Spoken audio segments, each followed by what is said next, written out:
Welcome to my podcast. Oh, hey. I didn't know you were sitting here. How you doing?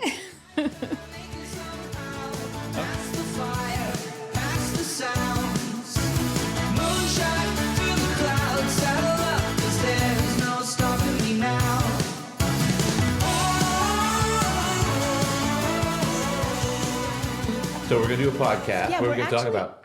We are going to talk about sleep, but we're going to cut this. We're going to cut this into 2 episodes because I have a lot of information, and I don't want people to fall asleep while they're listening. You might have to bore them to sleep. That's fun. So super fun. So we'll do this in 2 episodes. We'll take a peek here and kind of go through some different things. But I just wanted to start with some statistics. I'm sure in the practice you have people that come in that talk about being wired and tired all the time. Every single day. Every single day, and a lot of my clients are dealing with the same thing. It's like, if I could just sleep better, is what they'll say. I feel like my life would be so much more energized. I'd have more energy. I'd feel better. I'd lose weight if I got better sleep. They have a lot of thoughts about sleep. We talk about it a lot in our society. But 1 in 3 American adults are not getting enough sleep. That's almost 30%. That's 30.5%. Yeah. So less than the recommended 7 hours of sleep. I would per contend night. that the number's higher than that because everybody thinks there's a certain amount of sleep or a certain kind of sleep. And I bet if everybody actually took a real test on, are you getting enough sleep? Because people will say, I slept 8 hours. Well, I got 8 hours, but I was just as tired as I was when I went to bed. Right. And so. Yeah. So it's that quality of sleep, right? Sure. Is that what you mean? And then there's some people that have that window where the liver goes active and they're awake from 1 to 3 or 2 to 4 in the morning, or they get up to go to the bathroom and then they can't go back to sleep. I mean, there's just a whole host of things that happen. So you're right. There's probably, from a quality sleep perspective, it's got to be lower than that. So to put that into perspective, that's 80 to 100 million Americans that are not getting enough sleep on a regular basis. And adults between 50 and 64 have some of the highest rates of short sleep. So I also think that's interesting. 50 to 64. It must be where hormones are shifting. I don't know. That's my guess. And there's, we are not sleep experts by any means. We're only here to share what we've experienced or what's helping clients and patients.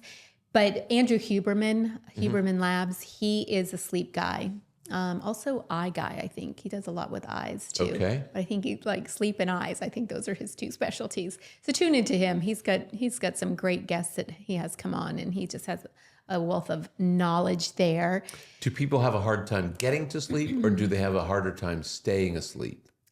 Because there can be kind of 2 groups, and some people are both probably. Some people are both, but 14% of adults have trouble falling asleep, and then almost 20% of adults have trouble staying asleep. So they'll fall asleep for a couple of hours, and then they'll find that they wake up at 4 o'clock in the morning, not on purpose. And then they're like, I might as well just not go back to sleep again. So that type of situation. And women are significantly more likely than men to report sleep difficulties. So I don't know if it's that there's. That's because their husbands are snoring so loud they can't stay asleep. But yeah, especially difficult. And insomnia is extremely common as well. So that is the definition for that is 30% of Americans report insomnia symptoms. And I think that's when they can't fall asleep. I think that's the diagnosis of it, right? And some 10 to 15% meet the criteria for chronic insomnia. I can't imagine.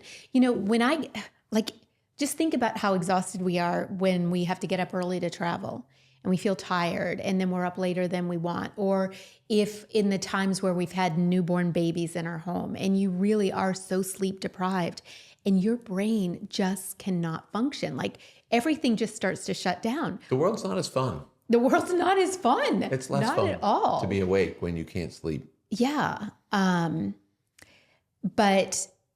so the CDC data found that only a little over half of adults say they wake up feeling well rested most days. So that's nearly half of America is waking up tired. Sick. and tired. Sick and tired. They are sick and tired of being sick and tired. So I just want people to know you're not alone. Like maybe you don't want to talk about it too much, or you're one of those people that is like, I just need to suck it up and get through the day, and I'll sleep better tonight. It's a badge of courage or a badge of honor. Some people say, well, I don't need 4 hours of sleep. And I was like, well, no, you've been lied to and you fell for it. Yeah. Because the body needs sleep to recover, repair, restore. Yeah. And so to short circuit that, I would contend that's probably, like if you think of health, like the hub of a bicycle wheel, it has spokes that support the hub, and sleep is one of those spokes. And I think it is one of the most neglected. Sleep and spirituality, I think, are the most neglected spokes on the hub of the wheel of wellness. We should include that. What? The wheel of wellness, so people can see it. Oh, okay. Yeah. Yeah, like I said, we've been led to believe you don't need it. And I think all that started with that daggum Thomas Edison. When he made the light bulb? Yeah. I think that there's something to be said about that, because then we lost our circadian rhythm. Right. Like the planet. People used to go to bed and get up with the planet, or mostly. And then suddenly there's electricity, some wise guy. And then there's a light that will keep you awake. And then now people work third shift. You know why they used to call it the graveyard shift? Yeah. Because that's the only people that were awake was the grave digger people. The grave digger people, but also it puts you in the grave sooner. Well, that's the way I always thought of it. I'm like, oh, that's probably because they're not going to live as long. no, I think there is some superstitious thing where the graveyard people work at night. But with electricity, now you don't have to sleep at all, or you can sleep through the day. And the people who sleep through the day don't get the same quality of people of sleep as the people who sleep at night. Right. There's a difference in the rhythm of the universe. Yeah. And so, if it wasn't for electricity, we'd all get better sleep.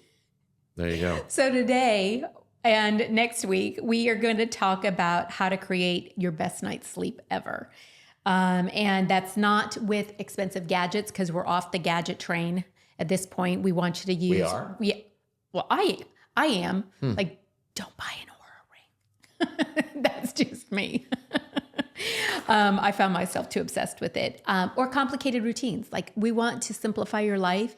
And so we're going to have a couple of ideas that might be able to, that you can integrate in, just little tiny, simple things to implement. I cannot wait to hear what we have to say. I think you got to. I think I'm going to tune in. Glimpse last week. Yeah. So turning your bedroom into a cave. So that's number one. Okay. So creating that dark, cool environment. The ideal sleeping temperature, do you know what it is? I'm going to say 65. It's between 60 and 67. Okay. It is for me. I don't know what it is for everybody else. We keep ours at 66. Right. Yeah. But when you say cave, that means no light. That means no light. And I'm talking about even like the light from a clock or a light on a security system. Black. Or, So investing, here's something that if you were going to purchase something, blackout blinds might help depending on where you live. Why can't I just wear one of those little sleep mats? You could. Yeah, you could. But some people don't do well with those either. No, I don't. Because the elastic, and if it moves around and then you're having to adjust it and you wake up. Right. Crazy. Yeah. Plus you're going to have that imprint on your face. Even at a hotel, you know what? At a hotel, it is hard to make the room dark. Yeah. Here's a little tip, what do you call those? Hack. The hotel curtains, because they usually have sheers and then they have dark curtains. Right. But there's always a gap. Yes. And you try to overlap it and you try to make it happen. And but there's always that thing. So the hack is a hair clip. Oh, you can use a hair clip. Hair clip. That's what I use. I always use the hangers from the closet. How do you do that? They got the pinchers that hold your garments. Oh, so you put the pinchers babe. on the. Yeah. That's how I do it. Oh my gosh, that's so smart. Pinch those curtains. When we're traveling, it is funny because he'll roll up a towel and he'll put that at the door because every hotel has about that much gap and light pours in from the hallway. I'm not as affected by light as you are, but you are very sensitive. Dark. It keeps you. So the challenge in a hotel room is those flashing lights from their smoke detectors. Yes. And we haven't figured out a hack around those. Well, we could just bring some duct tape. cover it up.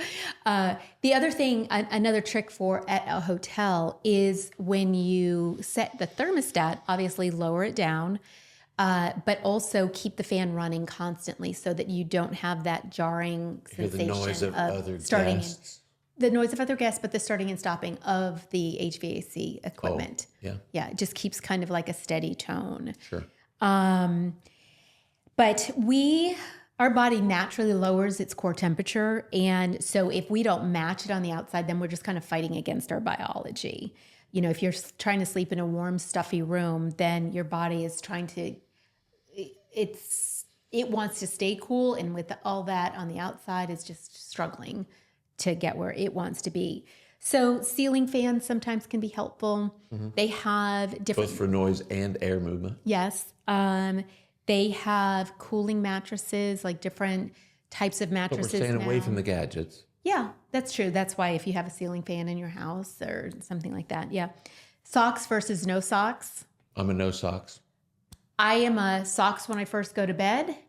And then once my body is not cold in the sheets, then I take the socks off. Yeah. And throw them on the side of the bed. But my feet need to be warm before I go to bed, before I can fall asleep. I understand that. It's crazy. And what, is there something else that you can think of that would be helpful for the temperature? I like sleeping on the covers, not on them, in them. In 'em, I like yeah. covered up. I like the room cool enough that I can be covered up with at least a sheet and a light blanket. Yeah. Because any parts of your body that are not covered under the sheets are available for the monsters. So I want my feet covered. I want my arms covered. I want everything covered because the monsters can only reach you if you're not Nibble covered. your toes. Yep. Have you lived your whole life with that philosophy? Pretty much. So no, I like being covered. Some people can sleep on the sheets. Some people don't need any covers at all. I feel sorry for you people because you're doing it wrong. However, covers are good and darkness is good and air that's moving in a cool room is good. And darkness matters too for the melatonin production. And the challenge is that your body doesn't know the difference between sunlight and the blue light on the charger. It is amazing how much light comes from just a charger light.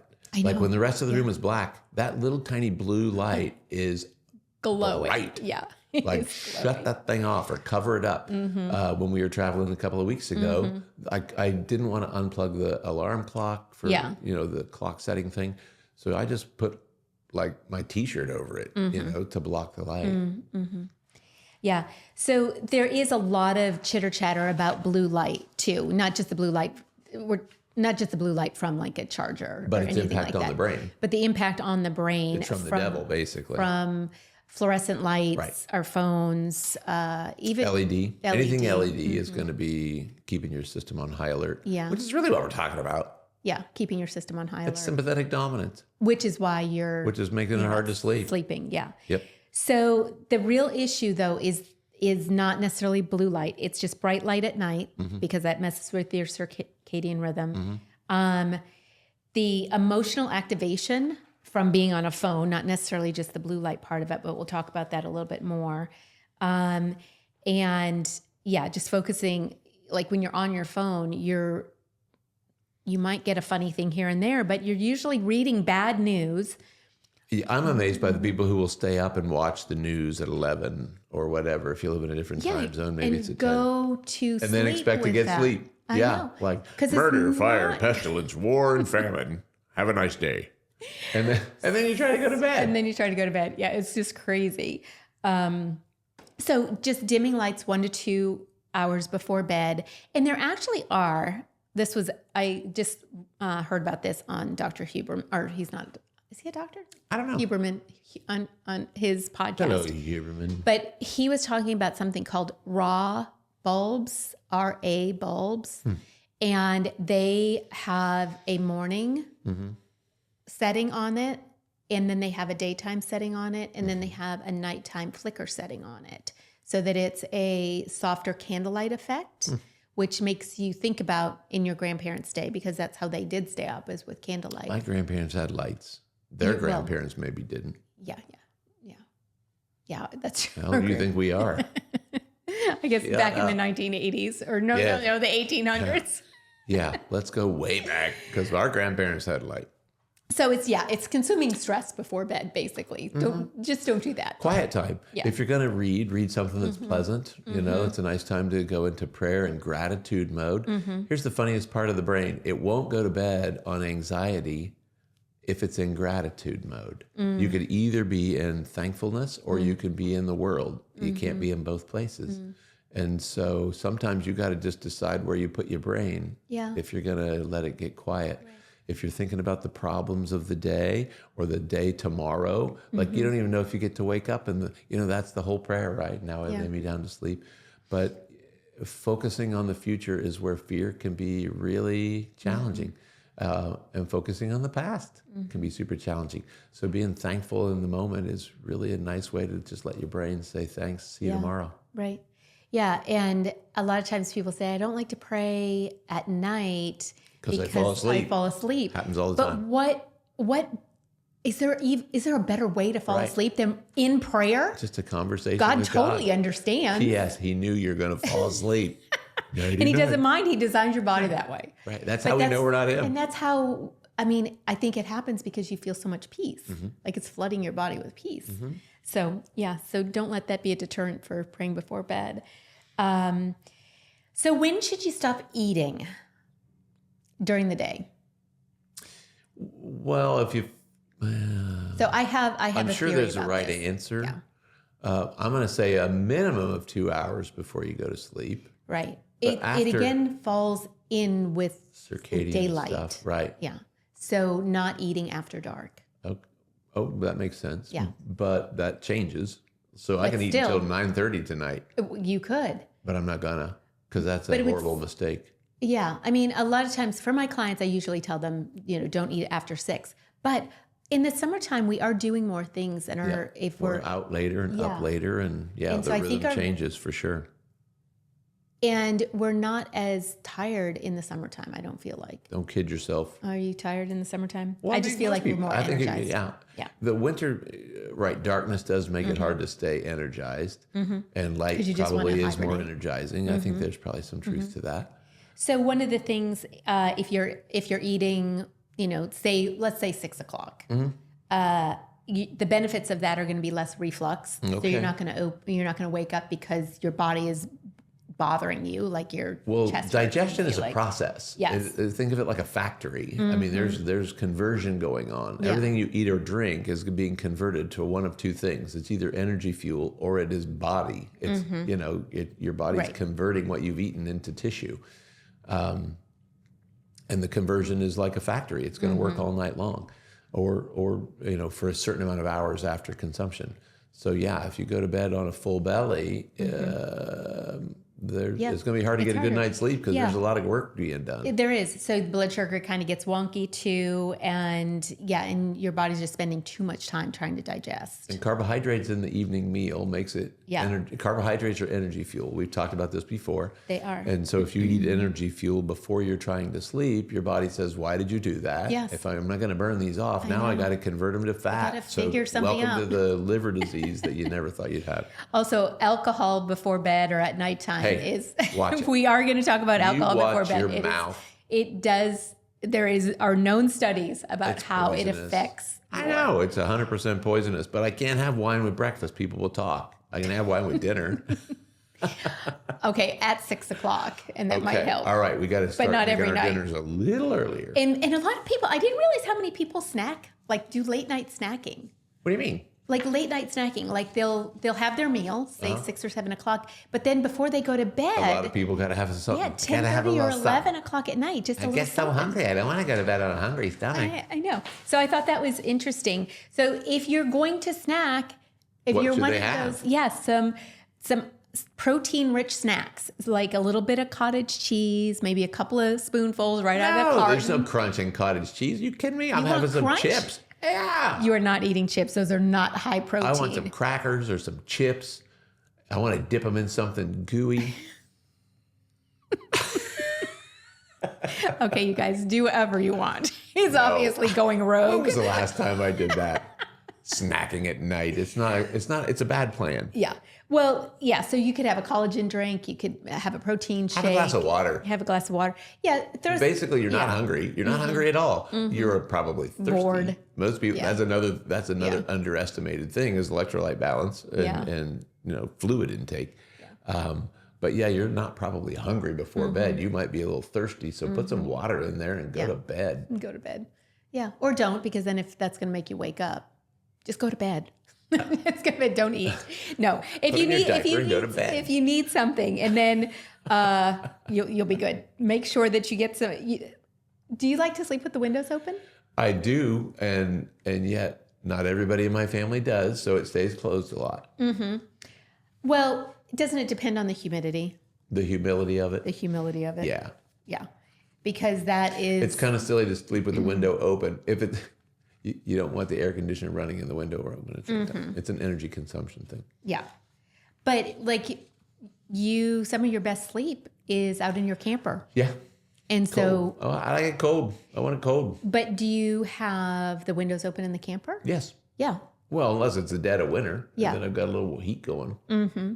But you probably still have it so that it's like 65 degrees. In there. Oh, yeah. Actually, it'll go down in the 50s, 40. The coldest is 44. Mm-hmm. I woke up at 44 degrees in the camper one night. Did it wake you up? No, I just didn't want to get out from under the blankets.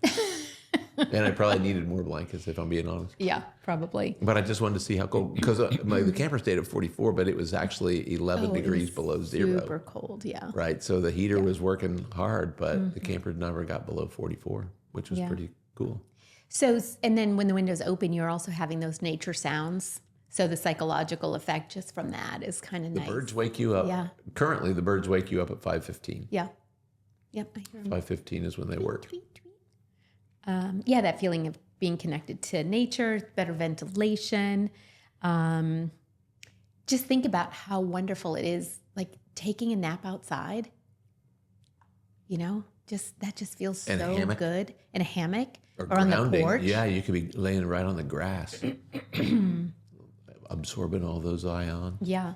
So that's an option for people to try, open up your windows at night. There's some people that I know that even in the dead of winter, when it is, 11 degrees, they will sleep with their windows open. That's true. Yeah. They're tougher than you. They're tougher than me. But it's worth experimenting and see if that helps, for sure. And sound can be helpful. Mm-hmm. So white noise, brown noise, rain sounds, a fan, all of those things. Now, I got to admit, I got some people in here, parents, new parents. You think your child needs to hear noise all the time. That is. And they got these sound machines and they're hanging in your baby bucket or they're hanging in the crib. Let your kid hear the world. Let them get used to sleeping. If they can't do it, they can't do it. That part I understand. But it does make it easier than when you're out and about or you're traveling or having them be able to sleep through all sounds is really more beneficial for the parents than it is for the child. That's why we do most things, actually, is for the benefit of the parents. Here, hold this iPad. Watch the this goal cartoon. should not be silence necessarily. No. Yeah. So consistency can be like if they're hearing noise, then that's consistent. They understand. If you live near a train station, you're going to hear trains. Yeah. So barking dogs, though. What about them? Should be killed? No, don't say that. But that is very disruptive. Like if you, I think about the Seinfeld episode. Yes. Yeah. And, how... Farfel. how hard it is to sleep and how frazzled then it was Elaine, right? My that gosh. she was, she had to do something about the barking dog. So, work that out with your neighbors, or if you're the one with the barking dog, It's not the dog's fault, by the way. Yeah. That's an owner problem. Household noises, like all of our houses have those sounds that they make. Creaks and groans as the temperatures change, and clocks that you'll hear tick, or stairs that make water sound. drip. Yep. All of that kind of stuff. So shut up and go to sleep. Yeah. You'll never know. No, it does. It can wake you up. And so the more of those types of things you can Ghosts. We didn't talk about that. Spirits that roam in the night. Let's talk about weighted blankets. Monsters under the bed. About what? Weighted blankets. Hard no. hard yes. Really? Yes, Stop I it. love a weighted blanket. It gives me so much comfort. Okay. Yeah, I know some people do love that. I'm not one of them though. No, and it there's a pretty big extreme for people, I think. You know, it's like either you really do love it or you really do hate it, Right. and there's not really any in between ground with it. But it has been How are shown. you going to get away from the monsters if your blanket's weighting you down? It's been shown to calm your nervous system, though. For people that have PTSD Yes, and stuff yes. like that, it's very I realize that. comforting. I'm just saying it's not a personal preference. Reduces anxiety and For promotes me, better it creates it. sleep quality. But the downsides are it can overheat you. Okay. Which I know that's a big Bad thing for day. you. That feeling of restriction, not being able to move, afraid that you're trapped for the monster to get you. How are you going to get away? And so it's not ideal for everybody, but for those people that love it, it's definitely the way to go. Yeah. Perfect. Yeah, I like to think of it as a giant hug for my nervous system. Okay, part yeah. one's over. Yes. That was easy. Okay, are you ready? We're gonna wrap that up for today, Okay. and next week you'll get to tune into part 2 with some more. I think we have quite a few, another like 6 sections of how to help you sleep. All about sleep. Yep, the best night of your life. Are we making it too complicated? No, we're not making it too complicated. Just things to think about to maximize it, because it is so valuable and it is so underutilized, and it is more than 30% of our what do you call it? Population. Yes. Public Yeah. society. Population. Population. Right on. Population. So subscribe, smash that like button. Yeah. And share with friends and family, and we'll see you next time. Yeah, sounds good. See you. Bye. No stopping.